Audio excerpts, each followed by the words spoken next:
Hey. Alright y'all, I just got done watching through the Houston Rockets opening preseason game where they lost to the Utah Jazz, but that's not the main takeaway. The main takeaway is that this Houston Rockets team for this upcoming season is going to be one of the most fun and exciting teams to watch in general. They're high flying, they're athletic, they play defense, they play physical, and all of those things come together to just make a really enjoyable viewing experience. Now, when it comes to actually winning games, I am a little hesitant to say that this Houston Rockets team is going to be rock solid and great, especially in this tough Western Conference. They're obviously going to look very good when they are good, but they're also going to look really bad when they are playing bad. I think it's going to be a lot of the same from last season, where they are one of the best defenses in the NBA due to their physicality and ability to just switch on defense. Again, they're very athletic, meaning that there aren't going to be many mismatch opportunities. They're going to be really good in that department. The department that they're not going to be so good in is with fouling, bad turnovers on offense, and the offense is going to look better, but it's still not going to be great in my opinion. Again, just because this is such a young team where most of their good and better players are under the age of 24. Anyways, let's get into some actual film from the game. The player that stood out to me the most was Amen Thompson, second year in the NBA now after a pretty solid rookie campaign, and Dylan Brooks was out for this preseason game, so Amen Thompson did start. It's unclear yet whether he will stay in the starting lineup for the start of the regular season. I doubt it, but it's certainly becoming a hot topic amongst Rockets fans. And me personally, I'm kind of sold off of this one game that, yeah, at some point he's going to have to start. The jump shot still looks pretty atrocious. He had one air ball in this game, but his rim pressure is as good as ever. He gets to the rim. He's excellent at finishing around the rim, had a crazy and one layup. He's also great at getting out in transition. He's one of the most just best athletes in general in the entire NBA, so to have him running up and down the court is always a great thing. He even had a few really crazy passes in this game that ended up as turnovers and nothing much in general as an actual result, but just the process in general was just, the passes were insane. They had one behind the back. It's good stuff. I'm excited to see more of it. And of course, his defense is as strong as ever. The on-ball stuff, he just slides so effortlessly. He has tremendous hands getting into passing lanes, poking ball handlers, getting steals, and then again, using that defense to then run out in transition. He's just a really special player who impacts winning so much, again, despite the fact that he has barely anything of a jump shot right now. And then another young player on this roster that really stood out to me was Cam Whitmore, who again also had a pretty insane rookie season last year, at least per 36 wise. Didn't see a whole lot of playing time, but when he was on the court, was one of the more effective rookies of that draft class. I'm assuming most of y'all probably saw the highlight dunks from this game where he was just abusing Walker Kessler, went on a backdoor cut and went in transition, and his bounce is just so effortless. Like, the dunk in transition too, Walker Kessler didn't even have time to react, and he's a great shot blocker in this league, but again, he just wasn't even able to jump in time to even contest the Whitmore dunk. It was crazy. Outside of that, Whitmore hit a couple of threes. He also was getting some good rim pressure, either on backdoor cuts or just driving to the rim in general. He's getting to the free throw line. These are all things that Whitmore, if he's able to do consistently, will make him a really special, 3-and-D, two-way type of player. Now, Jalen Green, obviously primed for a really big season, has a lot of questions heading into the year, and didn't do too much in this game, although he did have a big scoring explosion in the second quarter,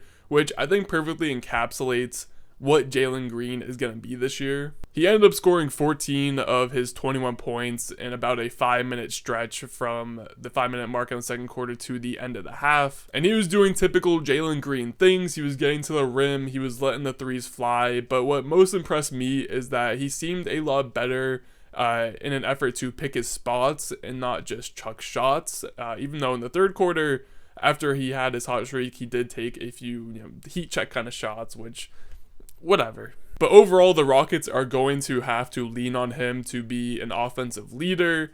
the ball is going to run through either him or Alperen Şengün for the most part. So there is going to be a lot of pressure on him to make the right decisions, keep the turnovers down, and just play good, clean basketball, which will definitely be a big emphasis for him this season. And speaking of Alpi Şengün, again, more of the same from him. I fully expect him to be in all-star conversations this season. Has just been a rapidly growing player amongst his first few seasons, can score at all 3 levels, is a beast down low in the post. We even got to see one of those one-legged fading middies that he brought out last season, which is always a fun thing to see. And obviously, you're gonna have to talk about Reed Sheppard at some point. A lot of hype around him. Even just today, the NBA GM survey released, and he was the top pick for Rookie of the Year and best player in 5 years from this draft class. Now, I don't really agree with those takes, but I can at least see the vision. In this game specifically, Reed Sheppard did not do much. He was getting good looks on offense, hit a midi, missed a couple of threes, but overall had good control of the ball, had a few really nice passes that had me excited, and was playing some really solid defense. And overall, just because of how good this Houston Rockets team is going to be defensively, it's likely that teams are going to try to pick on him, with him just being the smallest guard on the court for most lineups. So he's going to have to really dig in and be good on that end of the court if he's going to want to stay on the court.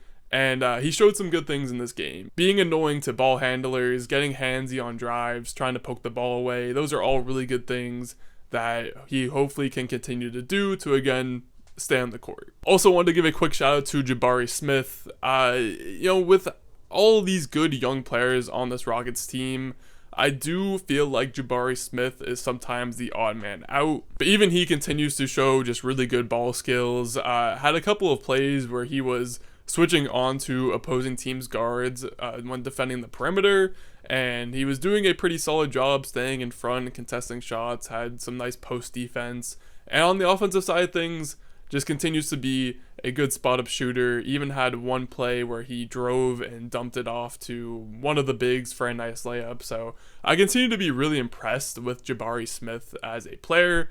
I'm just not quite sure what his fit looks like on this team as we move forward. And then obviously had to give a shout out to Steven Adams, his first time playing in like 1.5 seasons, and even though he was getting picked on the defensive side of the court, it looked pretty ugly on that end. He is going to be invaluable to this team offensively, just for the sole purpose of his screen setting. He was getting guys wide open look after wide open look this entire game.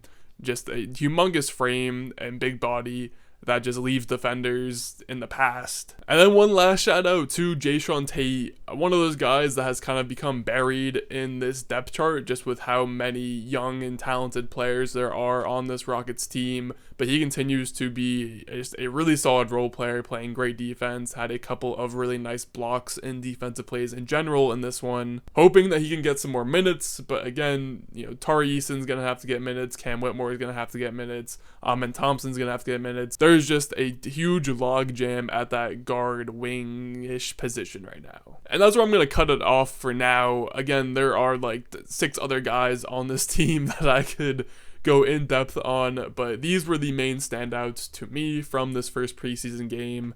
And overall, I think this one game was a pretty good encapsulation of what this Rockets season is going to be like. Because like I said at the top of the video, when the Rockets look good, they're going to look really good, like they did in the first half when they were just running the Jazz off the court. They grew a huge lead, but then the second half started, and obviously starters were resting in the second half after like one shift, but again, turnovers piled up, they started fouling a lot, and that lead quickly decreased until they lost it and never got it back. Now, with all that being said, I again am very, very excited to watch this very entertaining team play basketball for a full 82 games. I do think they are ready to take another leap in those Western Conference standings. I think they will for sure be at least a play-in team. I don't know if they will make the playoffs because, again, this West Conference is just extremely stacked.